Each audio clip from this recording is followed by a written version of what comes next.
Everyone, मेरा नाम है वर्षा अग्रवाल और आज मैं आप लोगों के साथ में कुछ टिप्स शेयर करना चाहती हूँ जो एग्ज़ाम हॉल में बहुत काम आती हैं।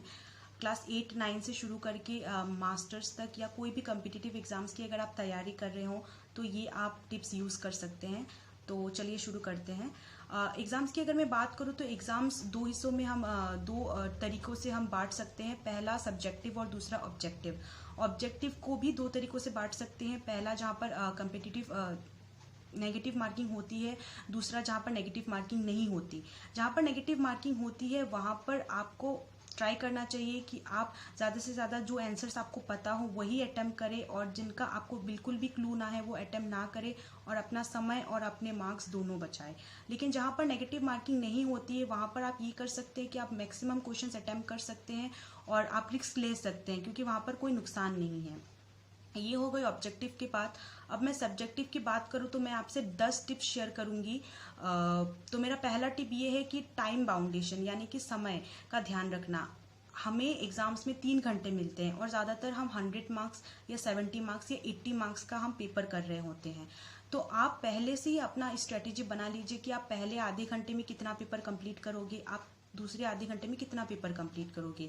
उसके लिए आपको क्या करना है कि आपको अपना प्रीवियस ईयर क्वेश्चन पेपर लेना है और आपको देखना है कि आपका मार्क्स डिस्ट्रीब्यूशन किसी तरह से आ रहा है। जनरली एग्जाम्स का पैटर्न जो है वो चेंज नहीं होता, तो आप उससे एक मोटा मोटा अपना एक आइडिया ले सकते हैं कि मैं पहले 1 घंटे में इतना पेपर कंप्लीट करूंगा या करूंगी। क्योंकि अगर आप ऐसा नहीं करते हो तो स्टूडेंट्स क्या करते हैं कि पहले एक डेढ़ घंटा बहुत ही आराम से लिखते रहते हैं और लास्ट का जो आधा 1 घंटा बचता है उसमें वो हड़बड़ा जाते हैं और कई चीज़ें वो मिस कर देते हैं या फिर कई क्वेश्चंस भी उनके छूट जाते हैं। तो ये चीज़ ना करें। दूसरा टिप मेरा ये है कि जब भी आपको क्वेश्चन पेपर मिले तो आप वो क्वेश्चन पेपर पहले से पूरा पढ़ लीजिए। जब आप पढ़ रहे हो तो अपने हाथ में पेन लेकर के आप पढ़िए। तो और जो क्वेश्चंस आपको एकदम भी नहीं आते उसके साइड में आप एक मार्क कर दीजिए और जो क्वेश्चंस में आपको थोड़ा डाउट है, सोचने की ज़रूरत है, वो क्वेश्चंस आप अलग से मार्क कर दीजिए। इससे क्या होगा, 2 फायदे होंगे। जब आप आंसर्स लिख रहे होंगे तो बार बार वो क्वेश्चन जो आपको नहीं आते वो पढ़ के आप अपना टाइम वेस्ट नहीं करेंगे। दूसरा ये होगा कि जब आप सोच लेंगे एक बार कि मुझे 2-3 क्वेश्चंस नहीं करने हैं तो आप बाकी पेपर में बाकी क्वेश्चंस में आप ज़्यादा टाइम दे सकते हो। तो मेरा थर्ड टिप ये है कि आपको हमेशा पेपर कंप्लीट करने का सोचना है, यानी कि कंप्लीट द क्वेश्चन पेपर। अगर आपके 12 क्वेश्चंस आ रहे हैं और आप 10 क्वेश्चन बहुत अच्छी तरह लिख रहे हैं और 2 क्वेश्चन आप छोड़ रहे हैं, उससे बेटर ये है कि आप 12 के 12 क्वेश्चंस लिखिए, भले ही 1-2 लाइन कम लिख दीजिए बाकी कुछ क्वेश्चंस में। क्योंकि जब हम डिस्क्रिप्टिव आंसर्स की बात करते हैं तो एग्जाम्स में क्या होता है कि हमारे नंबर कटने के बहुत ज़्यादा चांसेस होते हैं। तो आप अगर एक आंसर में कुछ भी लिखेंगे तो आपको थोड़े नंबर तो मिलेंगे ही मिलेंगे। तो इसी तरह से आपको पेपर कंप्लीट करने का रखना चाहिए। लेकिन जैसा मैंने दूसरी टिप में आपको बताया कि अगर आपको पता है पहले से कि आप 1-2 क्वेश्चंस आपको बिल्कुल भी नहीं आते तो आप बाकी सारे क्वेश्चंस में अकॉर्डिंगली अपना ज़्यादा समय दे सकते हैं। तो मेरा 4th टिप ये है कि आप जब भी क्वेश्चन पढ़ रहे हो तो उसमें कुछ कीवर्ड्स है उनको आप अंडरलाइन कर लीजिए, ध्यान से पढ़ लीजिए, जैसे कि एक्सप्लेन, डिस्कस, मेंशन। तो ये सब अलग अलग चीज़ें हैं। जहाँ पर आपको मेंशन बोला गया है वहाँ पे आपको चीज़ों का सिर्फ नाम आपको देना है। जहाँ पे डिस्कस बोला गया है तो आपको उस चीज़ थोड़ा बढ़ा चढ़ा कर लिखने की ज़रूरत है। जहाँ पर डिफाइन बोला गया है वहाँ पे आपको उस चीज़ का प्रॉपर डेफिनेशन देना है। तो इस चीज़ों को आप अच्छी तरह समझ लीजिए कि एक्चुअल एग्जामिनर पूछ क्या रहा है आपसे। और कई बार क्वेश्चंस में बहुत ज़्यादा नेगेटिव टर्म्स भी यूज़ होते हैं, जैसे नॉट या फिर कोई भी नेगेटिव वर्ड। तो उससे ये पूछा जाता है कि अगर ऐसा नहीं होता तो क्या होता। लेकिन स्टूडेंट्स उस चीज़ को अच्छी तरह समझते नहीं है क्योंकि ये बहुत ज़्यादा ट्रिकी क्वेश्चंस होते हैं और स्टूडेंट्स ऐसा होता तो क्या होता ये सोच के पॉजिटिव आंसर देकर आ जाते हैं, जबकि उस चीज़ में उसका नेगेटिव साइड पूछा गया है। तो ऐसे जहां पर भी आपको लगे कि नेगेटिव टर्म कोई यूज़ हो रहा है क्वेश्चन में तो वो आप मार्क कर लीजिए और ध्यान में रखिए, उसी के अकॉर्डिंग आप लिखिए। मेरा 5th टिप ये है कि जब भी आप आंसर लिखिए तो उससे पहले अपने माइंड में एक रफ फ्रेमवर्क बना लीजिए कि आपको लिखना क्या है, मतलब कौन से पॉइंट्स आप लिखोगे प्लस कौन से पॉइंट्स किसके बाद कौन सा पॉइंट आप लिखोगे। ये सोचने में आपका स्टार्टिंग का 20 या 30 सेकेंड्स आपका जाएगा। लेकिन जब तक आप ये सोचते नहीं हो कि आप एग्जैक्टली लिखोगे क्या और इस चीज़ को कैसे लिखोगे तो जब आप एक बार लिखना शुरू कर देते हैं तो आप लिखते जाते हैं, और बहुत बार हमारे क्या होता है, जो इम्पोर्टेंट चीज़ें हैं वो हमारी रह जाती हैं, और जो इम्पोर्टेंट चीज़ें नहीं होती वो हम लिख देते हैं और आंसर को बहुत लंबा बना देते हैं, जहाँ पर हमें दूसरा आंसर सेक्रीफाइस करना पड़ जाता है। तो इसीलिए आप पहले से सोच लेना बहुत ज़्यादा ज़रूरी है कि आप क्या लिखोगे क्या नहीं लिखोगे। तो मेरा 6th टिप ये है कि जब भी आंसर लिख रहे हो तो उसे 3 भागों में आप उसे बांट दीजिए, इंट्रोडक्शन, बॉडी और कंक्लूजन।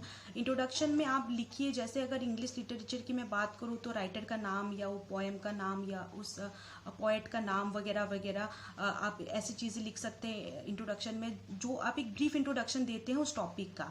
बॉडी में हम हमेशा वो चीज़ लिखते हैं जो क्वेश्चंस में हमें पूछी गई है, वो लिखते हैं। और कंक्लूजन में मैं हमेशा बोलती हूँ कि अगर आप कोई जनरल सब्जेक्ट का कंक्लूजन दे रहे हैं तो आप अपना सजेशन दीजिए, आपने खुद क्या समझे हैं आप उस चीज़ से, वो चीज़ आप लिखिए। और हमेशा एक लाइन ऐड कीजिए जो क्वेश्चन में जिस तरीके से वो लाइन दी गई है उसी तरीके से आप आंसर को कंप्लीट कीजिए, ताकि लगे कि आंसर प्रॉपर क्वेश्चन के हिसाब से आपने लिखा है। मेरा 7th टिप ये है कि जहाँ पर भी आपको लगे कि क्वेश्चन पेपर बहुत ज़्यादा लेंदी है और बहुत सारे क्वेश्चन में डिफरेंट क्लासिफिकेशन या डिफरेंट काइंड्स वगैरह पूछ लिए गए हैं और आप सारे नहीं लिख पाते हैं, सारा चीज़ अच्छे से एक्सप्लेन नहीं कर पाते हैं, तो वहाँ पर आप आंसर में पहले एक बहुत अच्छा डायग्राम बना दीजिए और उसका क्लासिफिकेशन, सब क्लासिफिकेशन सुंदर से आप दे दीजिए, तो टीचर को पता लग जाएगा कि अच्छा आपको सारी चीज़ें पता हैं एटलीस्ट। तो अगर समय की कमी की वजह से अगर आप सारी चीज़ें एक्सप्लेन ना भी कर सके तो भी वो समझ में आ जाएगा कि आपको सारी चीज़ें पता हैं। मेरा 8वां टिप ये है कि आप जब भी आंसर लिख रहे हों तो उसमें जो भी कीवर्ड्स है, यानी कि किसी भी इंसान का नाम, कोई भी डेट, कोई भी केस का नाम, कोई भी सेक्शन का नाम, या इस तरह से कोई भी फ्रेज अगर आप यूज़ कर रहे हो तो, या कोई भी इंपॉर्टेंट चीज़ें जो आपको लगती हैं उस आंसर में है, तो उनको आप अंडरलाइन कर दीजिए, ताकि जब एग्जामिनर वो चेक करेंगे वो कॉपी, तो उनको पहले से एक मोटा मोटा आइडिया लग जाएगा कि आपने क्या क्या पॉइंट्स टच कर रखे हैं, और ये दिखने में भी बहुत ज़्यादा सुंदर लगता है। तो ये चीज़ आप यूज़ कर सकते हैं। मेरा 9th टिप ये है कि जब भी आप क्वेश्चन को लिखे तो आप पहले से लेकर के लास्ट तक सीरियली आंसर्स को देने का ट्राई कीजिए। जो क्वेश्चन छूट गए हैं उनको बाद में अटेम्प्ट कीजिए। और इसी तरह से जब भी कोई क्वेश्चन पेपर में आपको 2 ग्रुप मिलते हैं, ग्रुप ए ग्रुप बी, तो आप पहले एक ग्रुप का आंसर्स कंप्लीट कर लीजिए, फिर दूसरे ग्रुप में जाइए और जो आपके आंसर्स रह गए हैं वो बाद में लास्ट में अटेम्प्ट कीजिए। इसी तरीके से जब भी एक क्वेश्चन के बहुत सारे अलग अलग भाग हैं, 1A 1B 1C करके, तो आप ट्राई कीजिए कि सारे जो भाग है वो आप एक साथ लिख रहे हों, या अगर आपको कोई आंसर नहीं आता आप थोड़ा जगह छोड़ दीजिए और आप बाद में उसमें लिखिए, क्योंकि अगर आप एक 1A पहले लिखेंगे, 1B मतलब बीच में लिखेंगे, 1C लास्ट में लिखेंगे, तो इसी तरह से क्या होता है, टीचर को बहुत ज़्यादा परेशानी होती है। तो आप ये चीज़ ना करें।